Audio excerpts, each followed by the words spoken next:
السلام علیکم ورحمۃ اللہ وبرکاتہ۔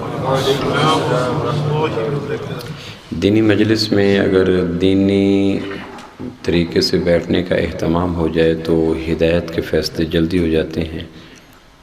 حدیث جبریل جو آپ حضرات نے سنی ہوگی، اس میں ایک مسلم شریف کی روایت ہے کہ سیدنا فاروق اعظم رضی اللہ راوی ہیں کہ ہم مسجد نبوی میں بیٹھے تھے تو ایک آدمی آیا، سفید کپڑے، بالوں سے پانی کے قطرے، رنج سفر کی کوئی نشانی وجود پہ نہیں، تھکن نہیں، نہ لباس پہ نہ چہرے پہ۔ وہ آئے اور مسجد نبوی کے سادہ و معصوم سے صحن میں آمنہ کے لال صلی اللہ علیہ وسلم کے سامنے دو زانوں بیٹھے اور 5 بنیادی سوالات کیے۔ وہ چونکہ میرا موضوع سخن نہیں ہے، میں اس کی طرف نہیں جاتا، تو سوالات کی نشست ختم ہوئی تو وہ چلے گئے۔ تو آپ نے پوچھا اتدری من السائل، صحابہ سے تم جانتے ہو کہ یہ سائل کون تھے؟ صحابہ پہلے متفکر تھے کہ اگر وہ قریب سے آیا ہے تو ہم میں سے کسی کو جاننا چاہیے تھا، اور اگر دور سے آیا ہے تو سفر کے آثار لباس پہ، چہرے پہ، بالوں پہ ہونے چاہیے تھے۔ رنج سفر کی نشانی کوئی نہیں، قریب کو پہچانتا کوئی نہیں، یہ کیسا اجنبی ہے؟ تو ہم پہلے ہی متفکر تھے۔ ہم نے کہا ہمیں نہیں پتہ۔ تو ارشاد فرمایا یہ جبریل تھے جو تمہیں دین کی بنیادی باتیں بتانے آئے تھے۔ تو علماء نے، محدثین نے، شارحین حدیث نے اس حدیث کے ذیل میں ایک بات اور بھی لکھی کہ دین کی مجلس میں بیٹھنے والوں کو دینی طریقہ سکھانے بھی آئے تھے۔ تو ایک تو ان کا یہ تھا، جو پہلی بات تھی کہ حضور علیہ السلام کے گھٹنے مبارک سے اپنے گھٹنے مبارک لگا کے بیٹھے، یہ اس بات کی طرف اشارہ تھا کہ دینی مجالس میں مل کے بیٹھنا چاہیے۔ تو آپ حضرات سے گزارش ہے کہ اگر سنت سمجھ کر قریب آ جائیں تو ثواب ملے گا، جو دور بیٹھے ہیں۔ حدیث کی نیت سے آپ آئیں گے تو ثواب ملے گا کہ میں نے حدیث سنی، میں نہ آتا، میں تھکن میں تھا، لیکن چونکہ حدیث سامنے آ گئی اس لیے میں اپنی انا کو، اپنی قربانی کو دے کر قریب آ جاتا ہوں۔ تو پہلی گزارش یہ ہے کہ جو تو جن کو کمر کا مسئلہ ہے یا کوئی اور عارضہ ہے وہ تو الگ بات ہے۔ اور دوسرا یہ تھا کہ جبریل علیہ السلام کے جو بیٹھنے کا انداز تھا، اسلوب نشست تھا، وہ یہ تھا کہ اتحیات میں جیسے ہم بیٹھتے ہیں فَأَسْنَدَ رُكْبَتَيْهِ إِلَىٰ رُكْبَتَيْهِ، تو دینی مجلس کا آغاز میں بیٹھنے کی اگر آغاز اتحیات کے روپ میں کر لیا جائے تو سنت کے قریب ہو جاتا ہے۔ 1-2 منٹ کے بعد، 1-2 سیکنڈ کے بعد اگر آپ نشست بدل لیں تو چلو ابتدا میں ہمارے بیٹھنے کا انداز جبریل سے مل جائے گا، تو پھر ہدایت کی منازل قریب تر ہو جاتی ہیں۔ موبائل فون جن بھائیوں کے پاس ہوں، اللہ کی رضا کے لیے اس کو سائلنٹ کی بجائے، وائبریشن کی بجائے اگر سوئچ آف کر لیں تو بڑی قربانی ہوگی۔ بالخصوص یہ یورپ کے علاقے میں یا انگلینڈ کے علاقے میں موبائل فون بند کرنا ایسا ہی ہے جیسے زندگی کا سانس ٹوٹ جانا۔ لیکن پھر بھی اگر دین کی مجلس کے احترام کی خاطر اگر تھوڑی دیر کے لیے آج آپ بند کر لیں، یہ ناممکنات میں ہے، سمپلی امپاسبل ہے کہ انگلینڈ کا کوئی آدمی موبائل فون سوئچ آف کر کے بیٹھ جائے، لیکن اللہ اور اللہ کے رسول کی بات کی ادب کی خاطر اگر ہم بند کر لیں تو یقیناً اللہ دیکھ رہا ہوگا کس نے وائبریشن پہ لگایا، کس نے سائلنٹ پہ لگایا اور کس نے سوئچ آف کر دیا۔ تو سوئچ آف کرنے سے ثواب زیادہ ملے گا، قربت کی راہیں آسان ہو جائیں گے۔ الحمدللہ وحدہ والصلاۃ والسلام علی من لا نبی بعدہ۔ امام حسن بصری رحمہ اللہ سے آپ سب لوگ واقف ہیں، ان کا ایک واقعہ آپ کو سناتا ہوں، لیکن حضرت حسن بصری رحمہ اللہ کی بات سنانے سے پہلے تھوڑی سی ان کی ذات کے بارے میں آپ کو تعارف کرا دیتا ہوں، چونکہ انسانی نفسیات ہے کہ جب تک کسی کی ذات کی عظمت دل میں نہ ہو اس کی بات کی عظمت بھی نہیں آ سکتی، یہ انسانی نفسیات ہے۔ اس لیے آپ نے دیکھا ہوگا کہ مکی صورتوں میں اللہ نے اپنی ذات بتائی ہے اور مدنی صورتوں میں اللہ نے اپنی بات بتائی ہے۔ مکی صورتوں میں روزہ نہیں، حج نہیں، زکوٰۃ نہیں، حرمت سود نہیں، حرمت شراب نہیں، احکام میراث نہیں، جتنے بھی کرنے نہ کرنے کے اوامر اور نواہی کی فہرست ہے وہ مدینہ منورہ میں ہے۔ مکہ مکرمہ میں کیا ہے؟ اللہ کی قدرت، اللہ کی طاقت، اللہ کی ہیبت، اللہ کی سطوت، اللہ کے اختیارات، اللہ کے بے پناہ خزانے، اللہ کی لامحدود صفات۔ تو انسانی نفسیات کا لحاظ رکھتے ہوئے مکہ مکرمہ میں جو صورتیں اتریں اس میں اللہ کی ذات بتائی گئی. جب اللہ کی ذات کی عظمت آ گئی تو مدینہ منورہ میں اللہ کی بات بتا دی گئی. امی عائشہ رضی اللہ عنہ کی اس روایت کو ابن کثیر نے نقل کیا. وہ فرمایا کرتی تھیں کہ میرے محبوب صلی اللہ علیہ وسلم کو مدینہ منورہ میں اللہ کی باتیں منوانے میں بڑی دشواری پیش آتی اگر مکہ میں اللہ کی ذات نہ منوا چکے ہوتے. تو یہ انسان کی سائیکی ہے، اس کو اس طرح ڈیزائن کیا گیا ہے کہ جب تک کسی کی ذات کی عظمت نہ ہو اس وقت کو اس کی بات کی عظمت بھی نہیں آ سکتی. اسی مسلمہ اور یونیورسل ٹروتھ اور آفاق کی صداقت کے پیش نظر میں امام حسن بصری رحمہ اللہ کی وہ بات سنانے سے قبل تھوڑی سی ان کی ذات بتا دیتا ہوں تاکہ ہم اپنی انسانی اور بشری کمزوری کے تحت ان کی بات کو لینے میں ایک آسانی ہو جائے گی. مدینہ منورہ میں ان کی ولادت ہوئی 21 ہجری میں اور سیدنا فاروق اعظم نے ان کا نام حسن رکھا. سیدنا فاروق اعظم کی شہادت 23 ہجری کو ہے اور مدینہ منورہ میں حضرت حسن کی ولادت 21 کو ہوئی تو نام ان کا سیدنا فاروق اعظم نے رکھا. والدین ان کے غلام تھے. ان کی والدہ ام المومنین سیدہ ام سلمہ رضی اللہ عنہا کی خادمہ تھیں، اس لیے ان کا بچپنا امہات المومنین کے گھروں میں گزرا. آپ اندازہ کریں کہ جس کو مدینہ کا ماحول ملے، نخلستان کا ماحول ملے، مسجد نبوی کا ماحول ملے، صحابہ کا دست شفقت ملے، حجرات نبوی کے پاکیزہ ماحول ملے، اس کی اٹھان اور نشوونما اور گروتھ اور تزکیہ کا کیا عالم ہوگا. تو ام المومنین سیدہ ام سلمہ رضی اللہ عنہا کے گھر میں اکثر رہتے تھے اور ویسے بھی بقیہ ازواج مطہرات کے گھروں میں بھی ان کا آنا جانا رہتا تھا. انہیں کوئی کام ہوتا تو حسن ادھر آؤ یہ لاؤ، حسن ادھر آؤ یہ لاؤ. تو ازواج مطہرات کی پاکیزہ آوازیں سنتے، تعمیل ارشاد میں بازار میں جاتے.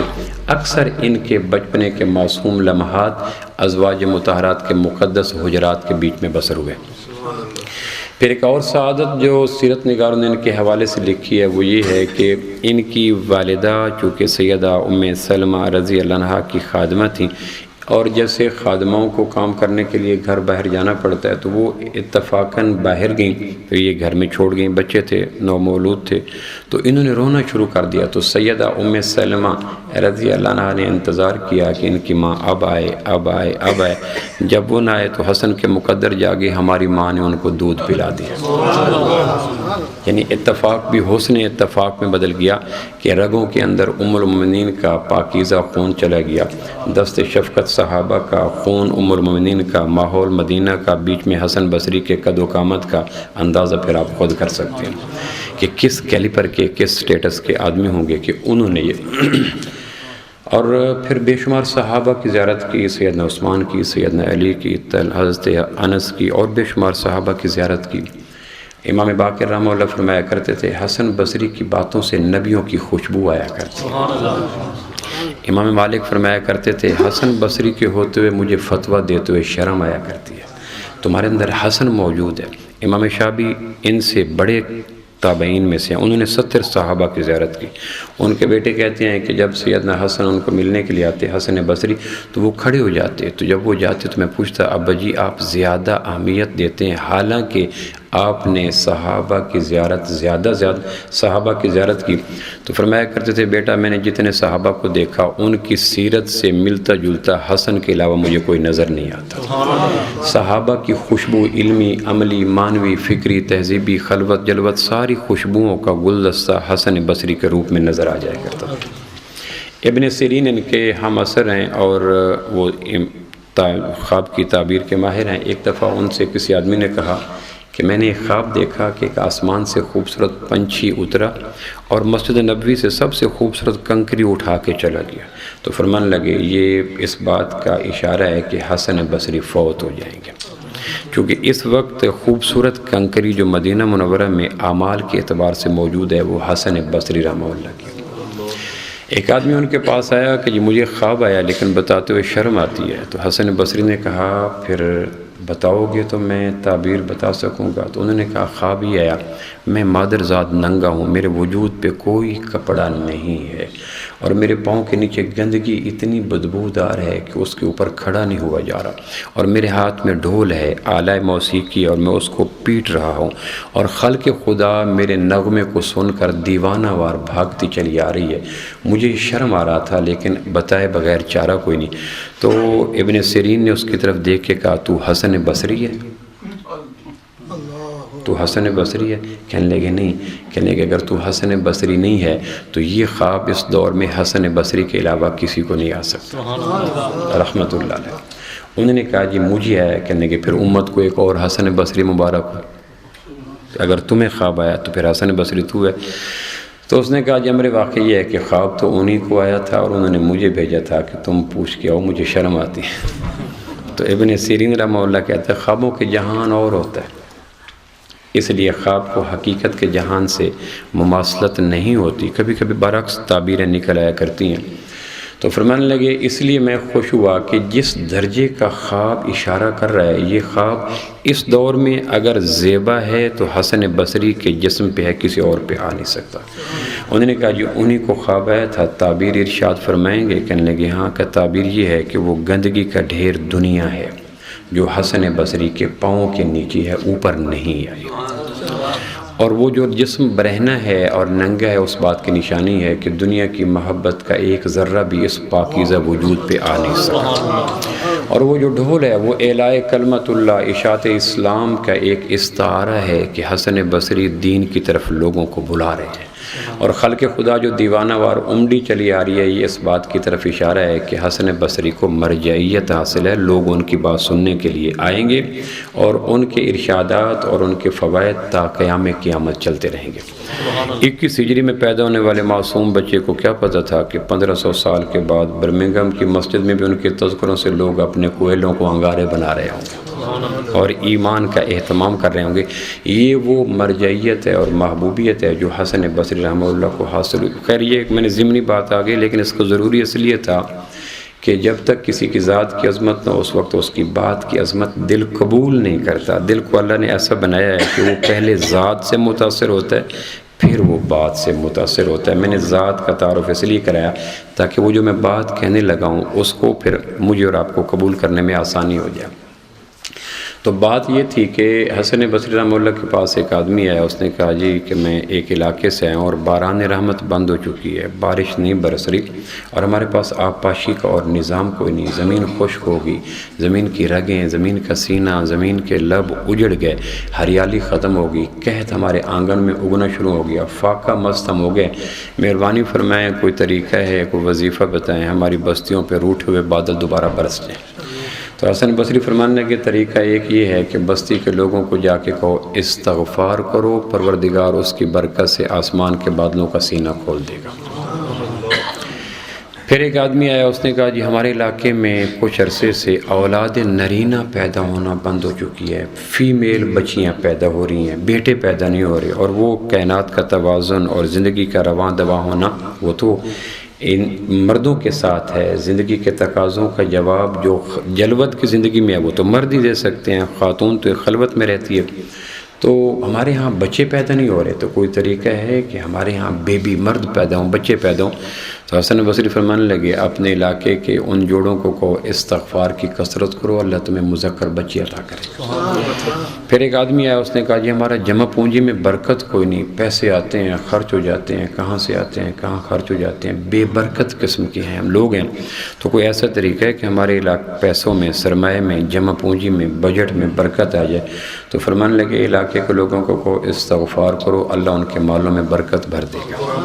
اور پھر ایک آدمی کہنے لگا جی کہ ہماری زمینوں کا پانی نیچے چلا گیا ہے، نہریں خشک ہو گئی ہیں، واٹر لیول خاصا نیچے چلا گیا ہے، پانی بعض جگہ نکلتا ہے تو وہ ترش ہے اور جہاں نہیں نکلتا وہ خاصا نیچے شریانوں میں چھپ چکا ہے، تو کوئی ایسا طریقہ ہے کہ پانی اوپر آ جائے؟ تو فرمانے لگے بستی کے لوگوں کو کہو استغفار کریں، ان کا پانی اوپر آ جائے گا۔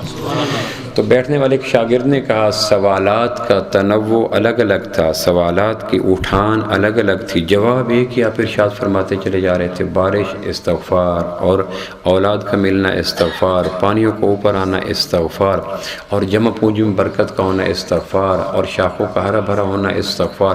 سوال الگ الگ تھے، جواب ایک ہی تھا۔ تو فرمان لگے جواب میرا نہیں، جواب میں نے سورہ نوح کے اندر سے لیا ہے۔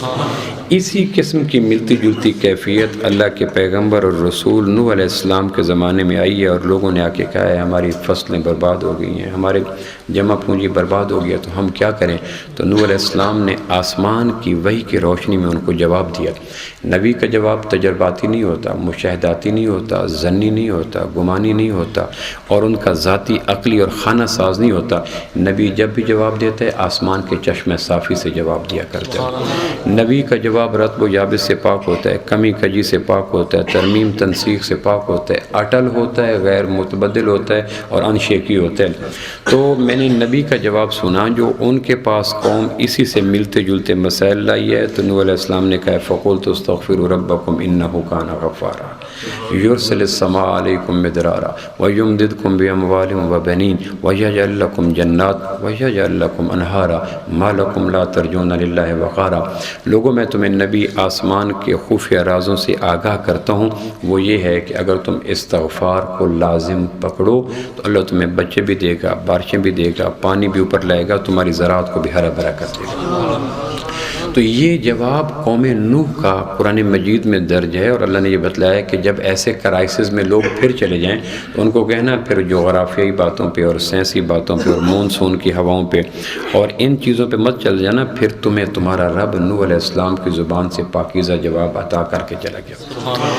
امر واقعہ یہ ہے کہ انسانی بستیوں کے لیے سب سے مضر چیز گناہ ہوتا ہے۔ گناہ سے زیادہ انسانی بستیوں کے لیے کوئی چیز مضر نہیں ہوتی۔ آگ، طوفان، سیلاب، زلزلے، یہ جتنی بھی ہیں یہ اصل بربادیوں کے سبب نہیں ہیں، ان کے پیچھے ان عذابوں کو گناہ لے کے آیا کرتے ہیں۔ قرآن مجید نے باقی امتوں کی بربادیوں کے سبب ذکر کیے کہ کچھ پہ ہم نے پتھر برسائے شہاب ثاقب کے روپ میں، کچھ کی ہم نے شکلیں مسخ کر دیں، کچھ پہ زمین کے زلزلے جاگ اٹھے، اور کچھ کے اوپر یہ ہوا وہ ہوا۔ تو آگے قرآن مجید کہتے ہیں ہم تمہیں بتائیں کہ یہ پتھروں کا آنا اور زلزلوں کا جاگنا اور طوفان کا آنا اور سیلاب کا آنے وجہ کیا تھی؟ اللہ وجہ کیا تھی؟ تو اللہ کہتا ہے فَكُلًّا أَخَذْنَا بِذَنبِهِ، ہم نے جس کو بھی پکڑا، جس کو بھی عذاب دیا، اس کا سبب اس بستی کے گناہ تھے۔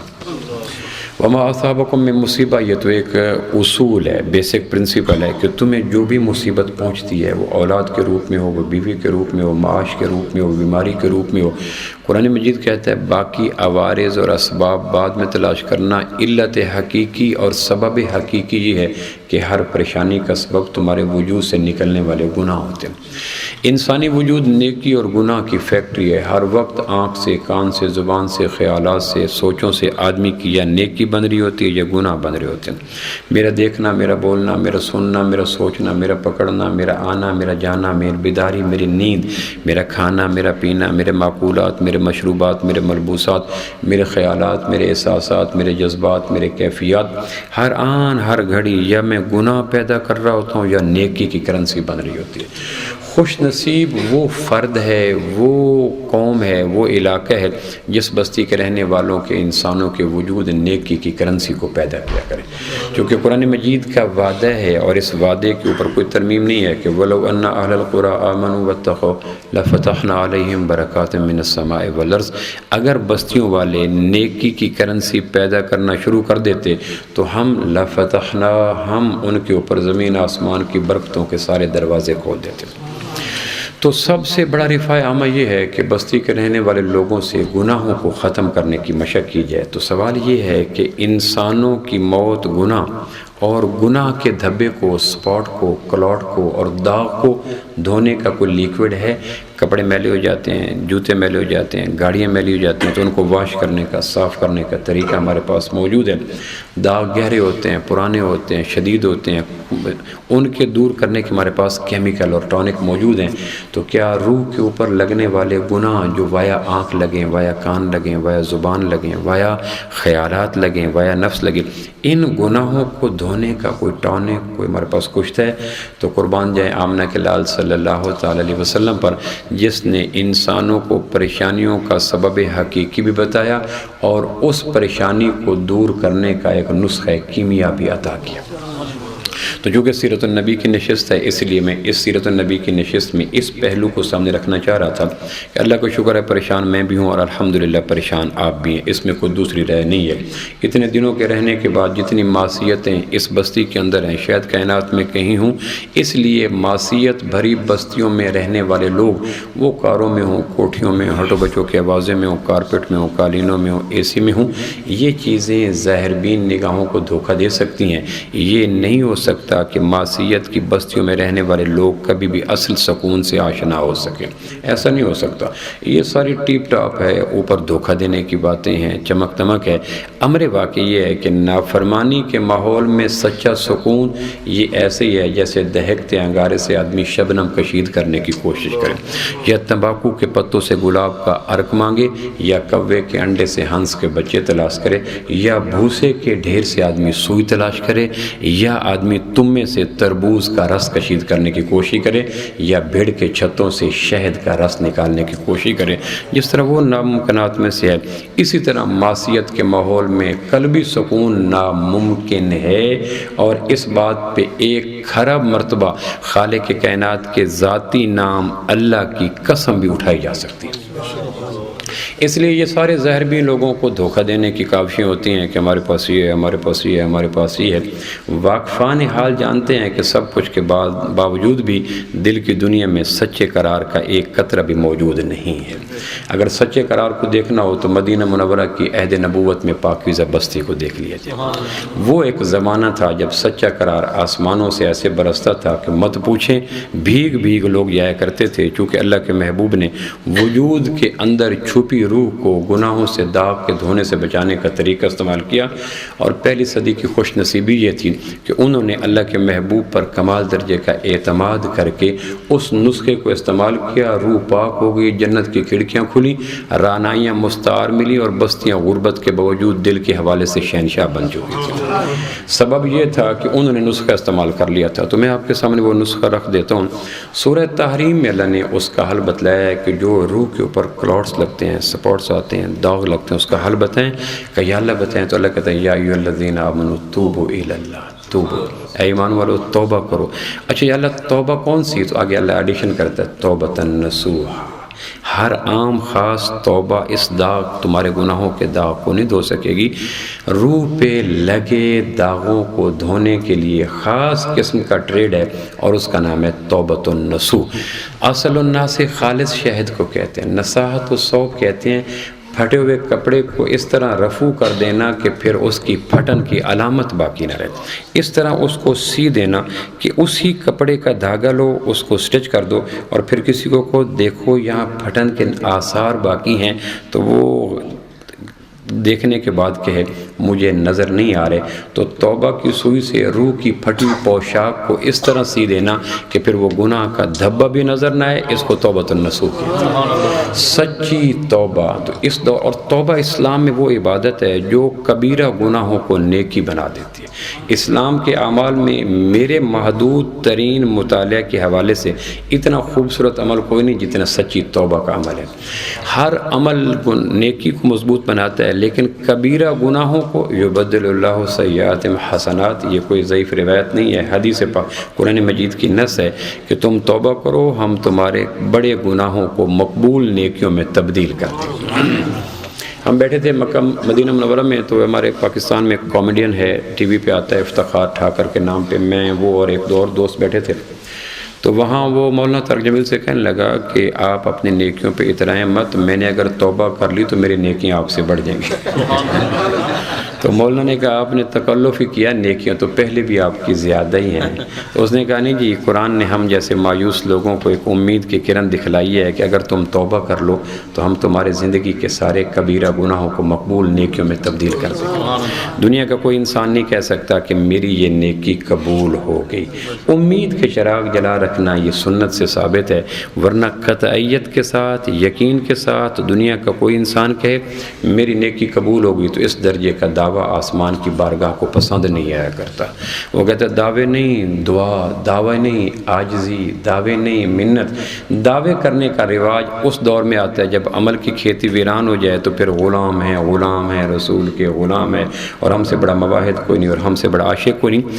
عمل کی دنیا میں دعوے نہیں ہوتے، دلیلیں نہیں ہوتی. عمل کی دنیا میں عاجزی ہوتی ہے اور محنت ہوتی ہے.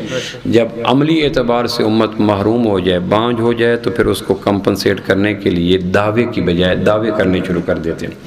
تو اس نے کہا جی اگر میں نے توبہ کر لی تو قرآن مجھے شاباش دیتا ہے، شاباش ٹھاکر تو توبہ کر، ہم تیری زندگی کے سارے گناہوں کو نیکیوں میں بدل دیں گے. تو قرآن مجید میں آتا ہے کہ توبۃ النصوح کرو تو ہم تمہاری زندگی کے قدیم اور جدید، صغیرہ اور کبیرہ، جان بوجھ کر اور بھول چوک کر، رات کے اور دن کے بھولے چوکے اور سارے جو تمہیں یاد ہیں، ہم تمہارے سارے گناہوں کو دھو کے صاف کر دیں گے. اب وہ توبۃ النصوح کیا ہے؟ تو جس طرح ہر عبادت ہے، کشاف میں زمخشری نے بڑی خوبصورت بات لکھی ہے توبۃ النصوح کی مزید وضاحت کر دیا. ایک آدمی کہہ رہا تھا استغفر اللہ ربی من کل ذنب، استغفر اللہ ربی من کل ذنب. تو سیدنا علی رضی اللہ عنہ کا گزر ہوا تو انہوں نے وہ سنا. وہ آدمی کہہ رہا تھا اللہ میں ہر گناہ سے توبہ کرتا ہوں، اللہ میں ہر گناہ سے توبہ کرتا ہوں. تو بادی النظر میں یہ بڑی خوبصورت توبہ تھی. تو حضرت علی فرمانے لگے ھذہ توبۃ الکاذبین، یہ تو جھوٹوں کی توبہ ہے، سچوں کی توبہ کیا. تو وہ کہنے کہ وما توبۃ الصادقین، پھر سچوں کی توبہ کیا. کشاف نے، زمخشری نے کشاف کے اندر اس روایت کو نقل کیا. تو اس نے کہا پھر سچوں کی توبہ کیا ہوتی ہے؟ تو حضرت علی فرمانے لگے تم نے سنا نہیں تھا قرآن نے سورۃ تحریم میں کہا یا ایھا الذین آمنوا توبوا الی اللہ. آگے پھر کہا ہر عام خاص توبہ نہیں، اس کے خاص برانڈ ہے جو آسمان والے نے ریکمینڈ کیا. وہ کیا ہے؟ توبۃ نصوحا، سچی توبہ. حضرت آپ میری طرف رخ کر لیجئے گا. تو سچی توبہ کرو، سچی توبہ. تو کہنے لگے جی میں تو توبہ اپنی دانست میں کر رہا ہوں، جس کو میرا ناقص شعور سمجھ پایا میں تو کر رہا ہوں. تو آپ مہربانی کریں، آپ چونکہ علم کے شہر کے دروازے ہیں اور علم کے شہر میں داخل ہونے کے لیے آپ کے بغیر چارہ کوئی نہیں، تو آپ ہی فرما دیں کہ سچی توبہ کیا ہے جس کو توبۃ النصوح کہا جا سکے. تو سیدنا علی فرمانے لگے سچی توبہ وہ ہے جس کے اندر 6 باتیں ہوں، 6 چیزیں ملیں تو سچی توبہ بنتی ہے. اگر 6 چیزیں نہ ملیں تو وہ توبۃ النصوح نہیں بنا کرتی. روح میری بھی داغدار ہے، روح آپ کی بھی میلی ہے، روح میری بھی بے قرار ہے، روح آپ کی بھی سیماب صفت ہے. گناہ میری بستی میں بھی ہیں، گناہ آپ کے علاقے میں بھی ہیں. نافرمانی کا میں بھی رسیہ ہوں اور نافرمانی کے اس ماحول میں آپ بھی کسی درجے میں خوگر ہیں. میرا بھی ٹریٹمنٹ وہی ہے جو نبوت نے قرآن مجید کے اندر ارشاد فرمایا، اور علاج آپ کا بھی شافی کافی وہی ہے کہ ہم اور آپ کوشش کریں. سب سے ضروری کام جو ہے کہ ہم اپنی سچی توبہ کریں، کیونکہ جب سکون آسمان سے اترتا ہے تو اس کا مسکن اور نشیمن روح ہوتی ہے، جسم نہیں ہوا کرتا. یہ اس دور کا ایک دھوکہ ہے اپنی چیزوں کو سیل کرنے کے لیے کہ سکون کا تعلق جسم سے ہے. یہ ایک فکری اور علمی غلطی ہے. اس غلطی نے غیر کی بزنس کو چمکا دیا. اس نے کہا کہ سکون وہ ہے، سکون کا تعلق جسم سے ہے. سو ہم نے اس فکری غلطی میں آ کر اس کی چیزوں کو خریدنا شروع کر دیا. یہ کپڑا، یہ جوتا، یہ اے سی، یہ کار، یہ ڈائمنڈ، یہ موبائل. یہ ایک فکری شعوری غلطی پیدا کی گئی. اگر یہ غلطی نہ ہوتی تو ہم بھول کے بھی اس کی مصنوعات کی طرف ایک نگاہ نہ ڈالتے. چونکہ اس نے پہلے فکری غلطی میں مبتلا کیا کہ سکون کا تعلق جسم سے ہے اور جسم کی سکون کی چیزیں ہم بناتے ہیں، تو ہم دیوانہ واروں کی طرف پلٹ گئے. پہلی صدی کا تصور یہ تھا کہ سکون کا تعلق روح سے ہے، اور اس کو بند کریں، الارم بند کریں. سکون کا تعلق چونکہ روح سے ہے اور روح کے حوالے سے اللہ کے نبی فرمایا تھا کہ روح کا تعلق، سکون روح پہ اترتی ہے اور روح جب پاک ہو جاتی ہے تو آسمان والا سکون کی خیرات دے دیا کرتا ہے.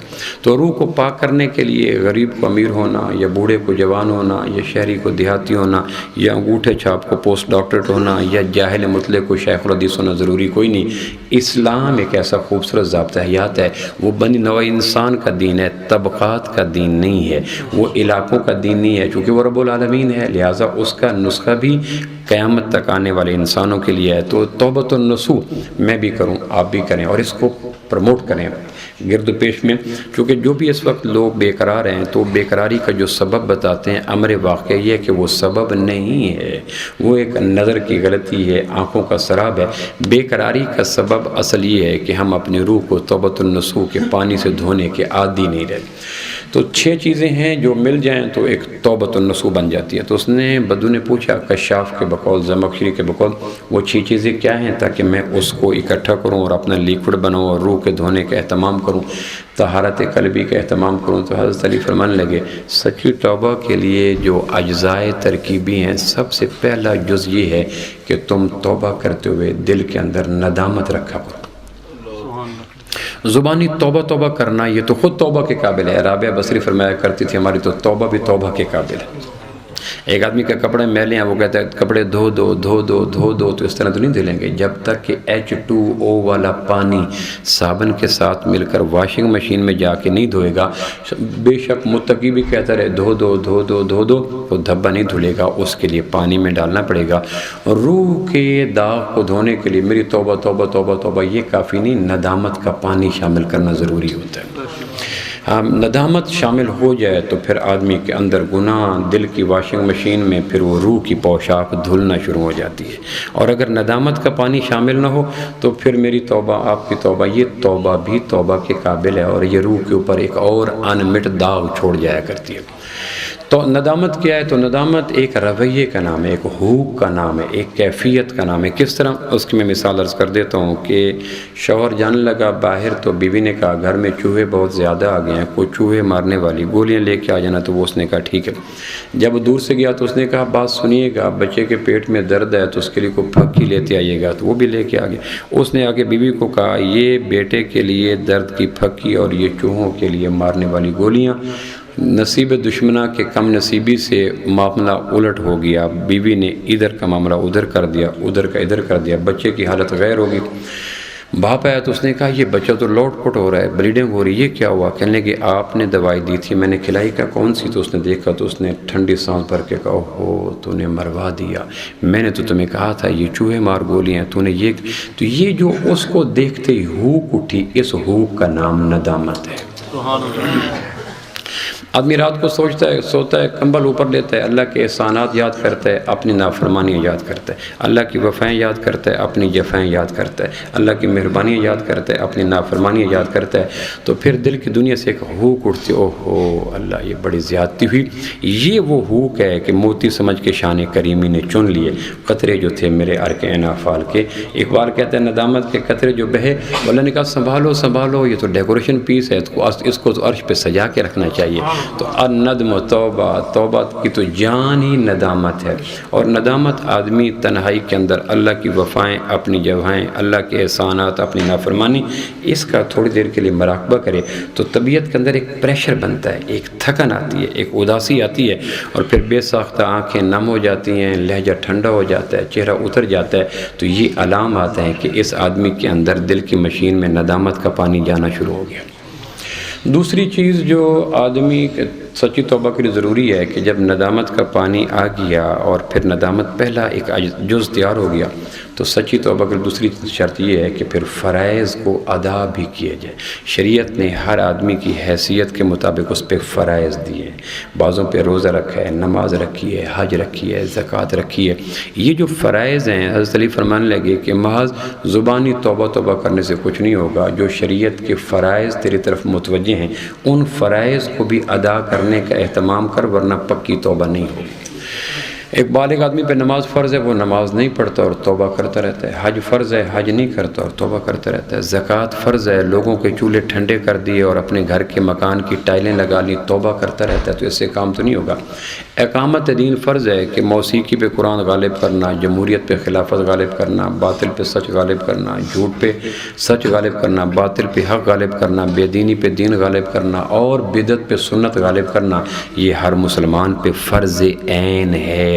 اگر ایک آدمی ان فرائض کو پورا نہیں کرتا اور گوش تنہائی سنبھال کر مسجد میں تسبیح لے کر توبہ توبہ کی تسبیحات کی مالا پوری کر دیتا ہے تو آسمان کا خالق کہتا ہے اپنے فرائض کو پورا کر، توبہ پھر قبول ہوگی۔ تیسری جو چیز سچی توبہ کے لیے ضروری ہے وہ یہ ہے کہ حقوق کی واپسی۔ ہر آدمی ڈیوٹی اور رائٹس کے ساتھ، حقوق و فرائض کے ساتھ جکڑا ہوا ہے۔ بیوی کے حق، بچوں کے حق، پڑوسی کے حق، یتیموں کے حق، غریبوں کے حق، ماتحتوں کے حق، افسروں کے حق، مسلمانوں کے حق، غیر مسلموں کے حق، ایون کہ جانوروں کے بھی حقوق ہیں۔ ہر آدمی اپنے حقوق کو ادا کرنے کی کوشش کرے، پھر زندہ ہوگا۔ اگر حق مارتا رہے اور توبہ کی تسبیحات کے ڈول بھی نکال دے تو آسمان کی بارگاہ میں وہ لیکوڈ تیار نہیں ہوگا جس کو سورہ تحریم توبۃ النصوح کے نام سے یاد کیا کرتی ہے۔ حق ادا کرنے کی کوشش کیجیے۔ میں نے ایک روایت میں پڑھا کہ قیامت والے دن سب سے پہلا جو حقوق العباد میں سوال ہوگا وہ یہ تھا کہ یہ آدمی اپنی بیوی کے ساتھ کیسا تھا۔ خیرکم خیرکم لأہلہ وانا خیرکم لأہلی، کہ بیوی کے ساتھ کلمے کے نام پر تم کس کی عزت اپنے گھر میں لائے تھے، اس بیوی کے ساتھ کیا سلوک کیا۔ محبت اس کا حق تھا، پیار اس کا حق تھا، وفا اس کا حق تھا، وقت دینا اس کا حق تھا۔ تم نے بیوی کے حق ادا کیے یا نہ کیے؟ پھر پڑوسیوں کے حق ہیں۔ 3 مرتبہ بخاری کی روایت ہے، واللہ لا یؤمن، واللہ لا یؤمن، واللہ یا اللہ کی قسم وہ شخص مومن نہیں ہے، اللہ ذوالجلال کی قسم وہ شخص مومن نہیں ہے۔ قیل من یا رسول اللہ، کون اللہ کے رسول؟ آپ فرمایا جو اپنے پڑوسیوں کا خیال نہیں رکھا کرتا۔ صحابہ نے جب 3 مرتبہ یہ سنا اللہ کے ذاتی نام کی قسم اور تسلسل کے ساتھ 3 دفعہ قسم، تو ان کا رواں ہل گیا۔ تو انہوں نے کہا اللہ کے محبوب پھر پڑوسی کہاں تک ہوتے ہیں؟ آپ فرمایا تمہارے آپ فرمایا حضرت ابوبکر کو، عمر کو، حضرت علی کو رضی اللہ عنہم اجمعین کہ جاؤ اور مسجد نبوی کے دروازے پہ جا کے میری طرف سے لوگوں کو کہو، لوگوں پڑوسی 40 گھروں تک دائیں ہوتے ہیں، بائیں ہوتے ہیں، آگے ہوتے ہیں، پیچھے ہوتے ہیں۔ پڑوسیوں کا خیال رکھنا، ماں باپ کے حقوق ادا کرنا، بیوی بچوں کے حقوق ادا کرنا، یہ حق ہیں، اس پہ قیامت والے دن پوچھا جائے گا۔ انہوں نے کہا جی چوتھا کیا ہے؟ تو کہا چوتھا یہ ہے کہ مظلوم سے معافی، کسی پہ ظلم کیا تو اس سے معافی۔ عبداللہ بن مبارک رحمہ اللہ کا معمول تھا 4 مہینے تجارت کرنا، 4 مہینے جہاد کرنا، 4 مہینے درس و تدریس کرنا۔ زندگی کا پیٹرن یوں بنا رکھا تھا۔ میری اور آپ کی طرح نہیں کہ صبح اٹھا اور پاؤنڈ کی تلاش میں نکل ہوا، شام آیا اور پاؤنڈ کی گنتی شروع کر دی۔ اس مکروہ غلیظ تعفن زندگی نے ہمارے اندر کے پاکیزہ جذبات کو ختم کر دیا۔ ہم انسانوں کے قابل رہے نہیں ہیں کیونکہ ہم پاؤنڈ کی تلاش میں عبد الدرہم عبد الدینار بن چکے ہیں۔ تو عبداللہ بن مبارک رحمہ اللہ کا معمول تھا سال میں 4 مہینے پھر جہاد پہ جاتے تھے، سال میں 4 مہینے رزق حلال کی کوشش۔ ایک دفعہ جو واپس آئے تو اپنا آ کے سامان کھولا تو اس میں قلم نکل آئی۔ تو غلام سے کہنے لگے، ملازم سے، یہ قلم کس کی ہے؟ کہنے لگے جی وہ فلاں بستی میں جب مال خریدا تھا تو وہ قلم ان کی آ گئی تھی۔ کہنے اوہو اب 1 مہینہ پھر سفر کرنا پڑے گا۔ کہ کیا ہوا؟ کہ 1 مہینے کی مسافت کے بعد ہم جا کے پہنچے تھے نا، تو اب قلم جس کی تھی قلم اس کو پہنچانی پڑے گی۔ تو خادم کہنے لگا جی استغفار کر لیں، تو اس کے سر پہ ہاتھ مار کے کہا پاگل، استغفار حقوق کی واپسی کے بعد ہوا کرتا ہے۔ یہ نہیں ہوتا کہ اندر پس رہے اور اوپر استغفار کی ڈریسنگ کرتے رہو۔ پیپ پہلے نکالو اور پھر ڈریسنگ استغفار کی پٹی کرو تو قدرت متوجہ ہوگی، شفا آسمان سے اترے گی، جسم کا زخم بھر جائے گا۔ یہ نہیں ہو سکتا کہ پس اندر چھپا کر اوپر ڈریسنگ کرو استغفار کی، تو یہ تو مذاق ہے۔ جاؤ جن کے حق مارے ہوئے ہیں حق واپس پہلے کرو، استغفار بعد میں کرو، پھر اللہ استغفار قبول کرے گا۔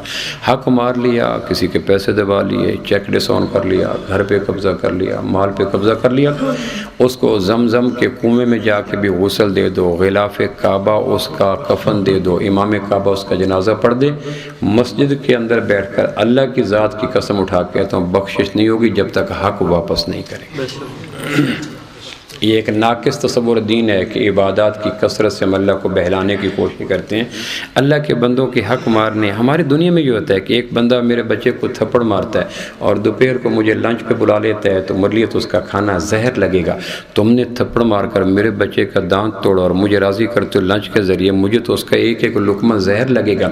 الخلق و عیال اللہ، مخلوق اللہ کا کنبہ ہے، تم نے اذیتوں کے نشتر میری مخلوق میں چبھو کر مجھے لمبی تسبیحات اور لبیک اللہم لبیک سے راضی کرتے ہو۔ پاگل نہ بنو، انسانوں کی حق ادا کرو، پھر تھوڑی نیکیاں بھی آسمان پہ چلی جائیں گی۔ تو اس نے کہا جی چوتھی چیز سچی توبہ کے لیے کیا ہے؟ تو کہا چوتھی چیز یہ ہے کہ مظلوم سے معافی مانگو، جس کے خلاف جھوٹی گواہی دے کر اس کو جیل میں ڈلوا دیا، جس پہ الزام لگایا، بہتان لگایا اور اس کی عزت کا پردہ چاک چاک کر دیا، پس پردہ اس کی آبرو ریزی کی، غیبت سے، چغلی سے، اور اس کو پریشان کیا، ہرٹ کیا، اس کو تانا دیا اور اس کو اذیت دی، جسمانی، مانوی، ذہنی، تو مظلوم سے معافی مانگو پھر ہوگا، ورنہ مظلوم سے معافی نہ مانگی تو عبادات فجعلنا ہباء منصورا، پھونک مار کے اڑا دی جائیں گے۔ یہ نہیں ہو سکتا کہ مخلوق کو اذیت دے کر خالق تک پہنچنے کے راستے ہموار ہو جائیں۔ خالق تک پہنچنے کے لیے مخلوق کی آسانی ضروری ہوتی ہے۔ اور میں نے یہ بات غالباً آپ کے ہاں کسی نشست میں کی تھی یا نہیں کی تھی کہ حجۃ الوداع کے موقع پہ آپ علیہ السلام جانے لگے تو پھر آپ علیہ السلام نے جب پہلا مدینہ منورہ اور مکہ مکرمہ کے درمیان ایک جگہ آتی ہے ارج، یہاں پھر آپ کا خیمہ لگا تو صحابہ نے بھی خیمے لگائے، تو آپ نے خیمے کا پچھلا پلو اٹھا کر دیکھا تو ایک کتیا جنگل کی اس نے ننھے منھے بچے دے رکھے تھے۔ کتیا بچے 10-12 جنم دیتے ہیں اور کتیا کے بچے بائی برتھ بلائنڈ ہوتے ہیں، وہ پھر ماں کو فیڈ لیتے ہیں، 2-4 روز کے بعد اس کی آنکھوں میں پھر وہ بینائی کی طاقت آیا کرتی ہے۔ تو آمنہ کے لال نے جو اپنی نگاہ رحمت سے دیکھا تو ننھے منھے بچے ماں کی فیڈ لے رہے ہیں، کتیا جنگل کے بیچ میں، جھاڑیوں کی جھنڈ میں، مقام ارج میں، خیمہ نبوت کے عقب میں کتیا کے بچے ماں بیٹے دودھ لے رہے ہیں۔ تو آپ نے جمیل بن سراقہ کو بلایا، بچہ ادھر آؤ، کہا گیا کہ یہاں کھڑے ہو جاؤ۔ احرام میں جمیل کو کھڑا کیا، کہا بیٹا کسی ہارے کو منع کرو، میرے خیمے کی پشت کی جانب آ کر کوئی خیمہ نہ لگائے، ماں بیٹے کو تکلیف ہوگی۔ یہ ماں بیٹے کون سے ہیں اور حکم کس کا ہے اور کھڑا کس کو کیا جا رہا ہے؟ رحمت سید الاولاق پہ کامل ایمان، امت سید الاولاق سے ڈر لگتا ہے۔ رحمت سید الاولاق پہ کامل ایمان، امت سید الاولاق سے ڈر لگتا ہے۔ رحمت جو دو جہاں جنگل کی کتیا کی حفاظت کے لیے صحابی کو کھڑا کر رہے ہیں اور میری آواز سے میرے ماں باپ پریشان بیٹھے ہیں اور میرے دوستوں کو منت کر رہے ہیں کہ تم کہو میں بات کروں گا تو یہ تلخ باتیں کرتا ہے اور آگے دو بدو جواب دیتا ہے۔ وہ بچہ جس کو ڈر کے مارے ماں باپ نصیحت کا حق کھو بیٹھے ہیں، علماء سے پوچھنا چاہیے کہ اس بچے کو خودکشی جائز ہے یا ناجائز؟ پوچھ لینے میں کوئی حرج نہیں۔ ماں باپ اس کو نصیحت نہیں کر سکتے، کیسی کم نصیبی؟ جن باہوں نے سہارا دیا، وجود نے اپنی جوانی اونڈیل کر میرے بچپنے کو بڑھاپے میں بدلا اور اپنے اوپر بڑھاپا اوڑھ لیا۔ آج اگر بڑھاپے کے عالم میں ان کی صدا آتی ہے تو آگے جواب نہیں ملتا، تو سوچنا چاہیے کہ انسانیت کئی صدیوں کی مسافت پہ تو نہیں چلی گئی۔ تو مظلوم سے معافی مانگو۔ تو اس نے کہا جی پانچویں چیز کیا ہے؟ کہ پانچویں چیز یہ ہے کہ توبہ کرتے ہوئے عزم بالجزم ہو کہ مر جاؤں گا اب میں یہ کام نہیں کروں گا۔ یہ جو میرے سے کام ہو گیا نا، جھوٹ ہو گیا اور تکبر آ گیا اور رزق حرام آ گیا، ABC جو بھی، اب اللہ مجھے معاف کر دے، تیرا میرا وعدہ، میں اب بھول کے بھی ادھر نہیں جاؤں گا۔ کرتے وقت پکی توبہ ہو، بے شک 5 منٹ کے بعد پھر ہو جائے، پھر کیا ہو گیا؟ یہ تو کوئی بات نہیں۔ کبھی کبھی شیطان آ کر دھوکہ دیتا ہے، توبہ کا کیا فائدہ ہے، پھر دوبارہ گناہ ہو جائے گا، تو پھر توبہ کر لیں گے۔ ایک آدمی صبح ناشتہ کرنا ہے کہ نہیں، کہ کیوں؟ کہ دوپہر کو پھر بھوک لگ جائے گی، کہ پاگل بھوک لگے گی تو پھر کھانا کھا لیں گے۔ اس نیت سے صبح ناشتہ نہ کرنا کہ دوپہر کو بھوک لگے گی، اس نیت سے کپڑے نہ بدلنا کہ 3 دن کے بعد پھر میلے ہو جائیں گے۔ میلے ہو جائیں گے، دھو لیں گے، بھوک لگے گی، کھا لیں گے۔ اب تو پکی توبہ کرو، نہ ہو جائیں گے تو کون سا سورج مغرب سے نکل آئے گا؟ اور اس نے کون سے کوئی چانس دے رکھے ہیں کہ 3 دفعہ توبہ قبول ہوگی، اس کے بعد یہ لیکوڈ ویلڈ نہیں رہے گا۔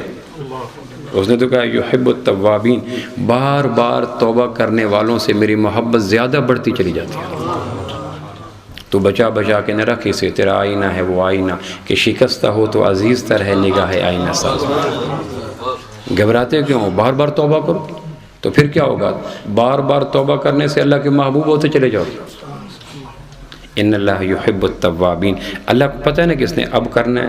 توبہ میری جام شکن، جام میرا توبہ شکن۔ مولانا بلگرامی صاحب، توبہ میری جام شکن، جام میرا توبہ شکن، سامنے ڈھیر ہے ٹوٹے ہوئے پیمانوں کا۔ توبہ کو دیکھ، جام کو دیکھتا ہوں تو توبہ توڑ دیتا ہوں، توبہ کرتا ہوں تو جام توڑ دیتا ہوں۔ میرے عہد و پیمان اور پیمانے سارے ٹوٹے پڑے ہیں، میں کروں تو کیا کروں؟ توبہ میری جام شکن، جام میرا توبہ شکن، سامنے ڈھیر ہے ٹوٹے ہوئے پیمانوں کا۔ کوئی بات نہیں، اسلام کا حسن ہے کہ جتنی دفعہ تم توبہ کرتے چلے جاؤ گے، آسمان کی بارگاہ میں اتنے محبوب ہوتے چلے جاؤ گے۔ لیکن توبہ کرتے وقت ڈرامہ نہ ہو کہ اب میں توبہ کر رہا ہوں. وہ برادران یوسف کا ہے کہ قتل کر لو وَتَكُونُ مِن بَعْدِهِ صَالِحِينَ, بعد میں صالح ہو جائیں گے. گناہ کرتے وقت یہ توبہ کرتے وقت یہ کرنا کہ کوئی بات نہیں اب توبہ کر لیں پھر کر لیں گے, تو یہ تو ہو جاتا ہے ڈرامہ. اور علیم بذات الصدور, ڈرامہ انسانوں سے برداشت نہیں کرتا, اپنے ساتھ کیسے کر لے گا.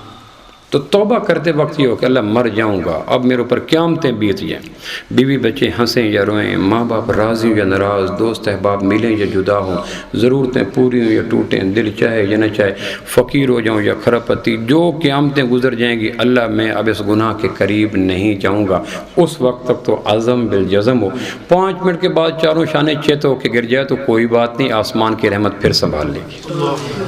اس نے کہا جی چھٹی چیز کیا ہے؟ کہ چھٹی چیز یہ ہے کہ جن چیزوں کو پھر نافرمانی میں کھپایا تھا ان اعضاء کو پھر نیکیوں میں کھپاؤ.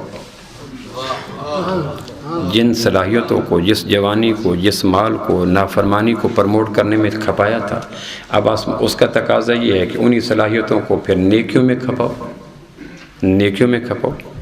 ایک آدمی کہیں منزل پہ جا رہا ہو اور پھر وہ راستہ بھول کے ڈی ٹریک ہو جائے, اس نے منزل پہ پہنچنا ہے 2 بجے اور ٹائم گھر میں لے کے نکلا تھا, آگے بھول گیا اور ادھر چلا گیا, 3 گھنٹے زگ زیگ راستہ ہو گیا, واپس ہے پتہ چلا راستہ بھول چکا ہوں, ٹائم تھوڑا ہے, تو اب وہ ایکسیلیٹر پہ پاؤں زیادہ دبا دے گا چونکہ منزل دور ہے, بھول چکا ہوں, مجھے جلدی پہنچنا چاہیے.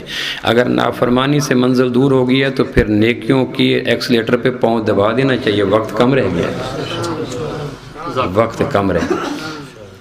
تو یہ 6 چیزیں مل جائیں تو سچی توبہ بن جاتی ہے, سچی توبہ بن جاتی ہے تو روح دھل جاتی ہے. اللہ عمل کی توفیق.